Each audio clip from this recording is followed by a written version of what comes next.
El tema de hoy es clasificación y jerarquización de síntomas. Clasificación de síntomas. Hay varios criterios para clasificar los síntomas que nos da un paciente. La más conocida es la misma que utiliza la materia médica en dividir los síntomas mentales, generales y particulares.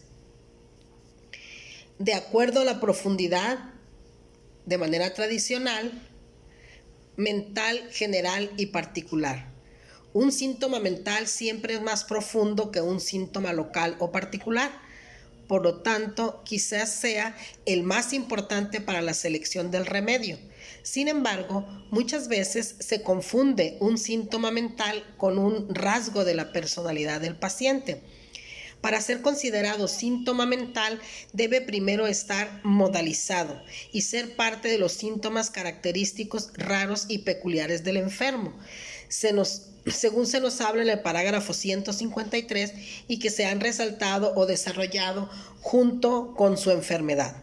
Esta clasificación del síntoma solo es uno de los 3 criterios básicos para la jerarquización de un síntoma y se fundamenta en los siguientes parágrafos.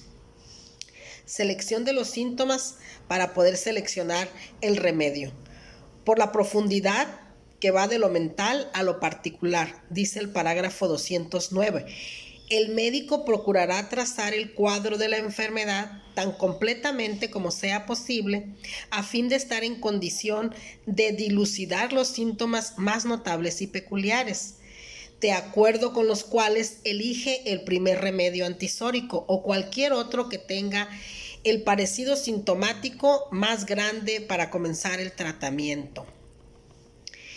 El parágrafo 210 nos dice: en las enfermedades corporales siempre se modifica el estado mental y en todos los casos en que se nos llame a curar debe anotarse especialmente el carácter del paciente junto con la totalidad de los síntomas. Si queremos trazar una imagen exacta de la enfermedad a fin de estar en condición de tratarla homeopáticamente con éxito. El parágrafo 211 nos relata: el estado moral del paciente determina a menudo la elección del remedio homeopático, principalmente siendo un síntoma decididamente característico y que entre todos es el que menos puede permanecer oculto a la observación exacta del médico. Por otro lado, de acuerdo a la semiología y técnicas de repertorización, es decir, de acuerdo a la manera como nos relata el paciente, pueden dividirse en modalizados y no modalizados. Cuando el paciente relata sus síntomas, necesitamos percibir cuáles son los síntomas más característicos que hablen de su individualidad, de qué manera muestra su enfermedad y no la generalidad que se maneja en la medicina alopática. Por su parte, el homeópata, observando el lenguaje espontáneo del paciente, las palabras raras que no tienen sentido y acompañadas muchas veces del lenguaje no verbal, ayudándose del interrogatorio más que a las palabras sustantivas, le da énfasis a los adjetivos, pero más a los verbos, que son los que modalizan un síntoma y que nos hablan de la individualidad del paciente y de sus síntomas. Los síntomas no modalizados ni característicos pueden clasificarse en 2 tipos. Caracterológicos.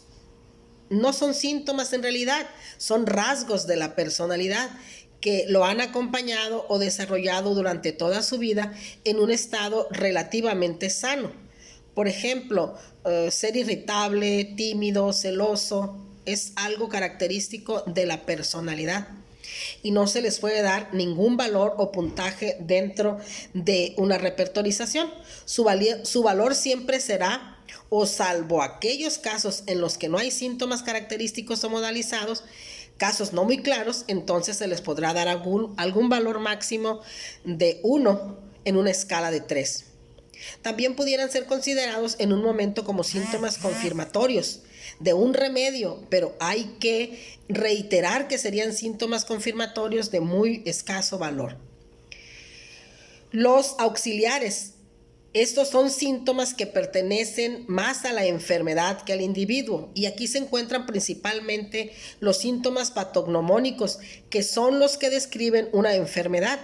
Por ejemplo, diabetes, depresión, cáncer de seno, asma, etc. En el repertorio vienen bastantes síntomas patognomónicos que en un momento se pueden tener en cuenta en una repertorización, pero su valor es de 0. Y al igual que los síntomas caracterológicos, se les podrá dar un valor máximo de 1 en aquellos casos no claros, confusos o como un síntoma de escaso valor que ayude a confirmar un remedio. Los síntomas de la voluntad no son síntomas, sino efectos o resultados del modo de vida que lleva el paciente y no se pueden corregir con homeopatía. Si se repertorizan estos efectos, se corre el riesgo de una mala prescripción. Su valor es de 0. Esto es muy común que suceda en la práctica homeopática. El enfermo busca un remedio mágico que resuelva sus problemas con respecto a su salud, sin ningún esfuerzo por parte de él, sin buscar cambios en su modo de vida que lo lleven a desarrollar una mejor calidad de vida y por lo tanto un mejor estado de salud. Los síntomas anteriormente descritos en ocasiones son parte del proceso de una enfermedad y deben de ser tomados en cuenta, pero muy frecuentemente es por el estilo de vida o la forma de ser del paciente que le exigen un cambio de vida, un cambio de su voluntad de ser, desarrollar un mejor estado de conciencia. En términos generales, se puede señalar 4 de los más grandes obstáculos de la curación. Hahnemann expone en las enfermedades crónicas, y estos son malos hábitos de higiene y de alimentación, vida sedentaria, una vida sin creación ni evolución mecánica o desenfrenada, estresada, malas relaciones humanas consigo mismos y con los demás. Por otro lado, los síntomas modalizados son síntomas extraordinarios, raros y peculiares en el paciente. Según nos menciona el parágrafo 153, se les puede adjudicar un valor mínimo de 1, máximo de 3 en algunos repertorios, se da hasta un valor máximo de 4 y pueden encontrarse en cualquiera de los 3 niveles, mental, general o local. No importa el nivel o la profundidad, sino lo característico. Eso es lo importante aquí. El remedio se elige en base a estos síntomas y la razón de ello es que cumplen con los 3 criterios, o al menos uno de ellos para la selección del remedio. Y estos criterios son: parágrafo 153 nos menciona los síntomas que no son comunes o generales, sino que son característicos, raros, únicos y peculiares. Ese es el primer criterio para la selección del remedio. En los parágrafos 84 y 89 nos menciona que los síntomas los narra el enfermo de una manera espontánea e intensa, acompañada de un lenguaje corporal intenso, y este es el segundo criterio que hay que observar. Del parágrafo 209 al 211, la profundidad de un síntoma raro, característico y peculiar, si se encuentra en un nivel mental, será más importante que un local, particular o general. Este viene a ser el tercer criterio. La clasificación de los síntomas modalizados que nos da un paciente puede jerarquizarse de la siguiente manera. Síntomas factoriales son las causas o situaciones que pueden hacer que un síntoma mejore o agrave, y pueden adquirir un valor de 1 a 2 y frecuentemente hasta un valor de 3, dependiendo de lo intenso y notable en la enfermedad del paciente. Por ejemplo, el tiempo y la periodicidad, a qué horas del día, va y viene cada 2 o 3 días, semanas o años. El factor climático y ambiental, principalmente en tiempo frío, calor, húmedo, seco. La posición y el movimiento, los lados, el reposo, lo rápido, etc. Los emuntoriales, mejoras o agravaciones por cargas o descargas, actos fisiológicos como comer, respirar, defecar, la menstruación, el sexo, dormir, transpirar, sed, etc.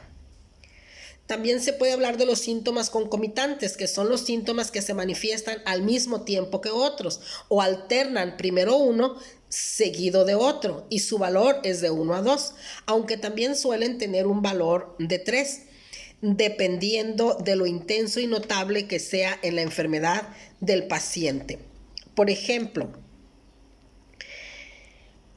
mente vivaz alternando con abstracción mental. Pecho, dolor, alternando con dolor en abdomen.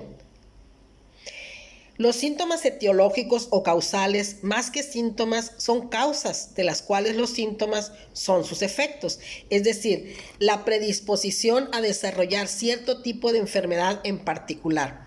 Siempre ha estado latente dentro de la persona. Simplemente se desató un evento o una situación bastante fuerte que desequilibró la energía vital y hace que ésta desarrolle síntomas de una manera particular. En homeopatía siempre será más importante el terreno que la semilla de la enfermedad o que el factor desencadenante, pues lo que más interesa al homeópata no es la causa, sino la manera única e individual en que el enfermo reacciona ante esta semilla o a este agente causal. Por esta razón, el valor de este tipo de síntomas puede ser de 1 hasta un máximo de 2, aunque no debemos olvidar que en homeopatía no hay reglas generales como tal, y por eso quizás habrá casos donde el síntoma pueda adquirir un valor de 3. Síntomas confirmatorios. Pueden ser síntomas mentales, generales o particulares, siempre modalizados, o un keynote y son producto de un interrogatorio dirigido y su finalidad es hacer un diagnóstico diferencial y confirmar que un remedio ha sido bien elegido. Su valor en el repertorio es de 1 y en ocasiones muy notables de 2. El hacer preguntas directas o abiertas sobre ciertos síntomas modalizados o ciertas situaciones al final del caso ayuda a confirmar y diferenciar un remedio de otro. Una técnica muy utilizada por Marcelo Candebrac, Vitulcas y aún Hahnemann deja un poco abierta la posibilidad. En el parágrafo 89 menciona: el médico está en libertad y obligado, si se le parece que no ha adquirido todos los datos que necesitan, hacer preguntas más precisas, más especiales. Aunque la técnica señala hacer preguntas abiertas, las preguntas cerradas al final del caso ayudan para dicho fin. Síntomas polares u opuestos de lo contrario de lo que dice el paciente es lo cierto. Es muy común que el paciente diga una y otra vez, sin que nadie le cuestione, sobre una situación que le incomode mucho. Por ejemplo, él no está traumado porque no tiene complejos. Es tanto lo que lo repite que uno llega a la conclusión de que en realidad sí tiene complejos y se tiene que repertorizar lo contrario. Síntomas compensatorios. Es un síntoma que oculta un síntoma más valioso o más importante en el caso. Algo parecido a los síntomas polares, pero no necesariamente debe ser lo opuesto. Pueden ser conductas o respuestas del enfermo para compensar alguna situación que le molesta. Por ejemplo, calmado y relajado para evitar lo irritable o impulsivo que es. Apretar las piernas y cruzarlas cuando se está sentado para evitar levantarse y estar caminando de un lado a otro mostrando su ansiedad. Síntomas correlativos. En realidad el paciente describe con diferentes palabras un solo síntoma característico y a la hora de buscar el síntoma en el repertorio lo podemos encontrar en diferentes rúbricas, pero se trata de un solo síntoma, no de 2 o más síntomas diferentes. En realidad los síntomas correlativos son sinónimos de un solo síntoma. Son sinónimos de una expresión o un síntoma igual, pero con diferentes palabras. Sensaciones más que síntomas. Muchas veces el paciente no menciona síntomas, sino que relata sensaciones que le produce su enfermedad y le cuesta trabajo explicar. No encuentra las palabras, utiliza gestos, señas, tratando de mostrar o explicar en realidad lo que siente. no es algo normal con cosas raras que van más allá de lo humanamente entendible. Estas sensaciones son las que algunos autores contemporáneos como Sankaran le han dado más énfasis, porque al no ser humanamente explicables, hablan de sensaciones que pueden adquirir un gran valor. Lamentablemente, la mayor parte de estas sensaciones que refiere el paciente no se encuentran referidas en el repertorio. De acuerdo a la iatrogenia de la enfermedad, la mayoría de las enfermedades que trata un homeópata ya no son enfermedades naturales. La mayoría de los síntomas que nos da un paciente son síntomas iatrogénicos, síntomas que son producto de los tratamientos alopáticos, naturistas u homeopáticos mal aplicados, y que conforme pasan los años se van degenerando en una enfermedad sin pies ni cabeza, que hace que la enfermedad sea casi incurable. Ya Hahnemann hacía énfasis sobre esto en los más de 200 años y al respecto señala que las enfermedades naturales contra las enfermedades artificiales en el parágrafo 74. Entre las enfermedades crónicas, dice, debemos contar desgraciadamente con aquellas que tan comúnmente se encuentran producidas artificialmente en el tratamiento alopático con el uso prolongado de medicamentos heroicos violentos administrados en grandes y progresivas dosis por el abuso, etc., por cuyo medio la fuerza vital es debilitada a un grado de extensión despiadada. De esto nosotros podemos notar cómo podemos entender lo que nos estaba mencionando el señor Hahnemann, lo importante de cuidar la prescripción, si somos en la homeopatía como en nuestro caso, e inclusive la alopatía, porque suprimir el síntoma es exponer a la fuerza vital a estar trabajando hasta que finalmente no tiene un cuadro claro de su expresión para que pueda ser atendida o curada. Muchas gracias.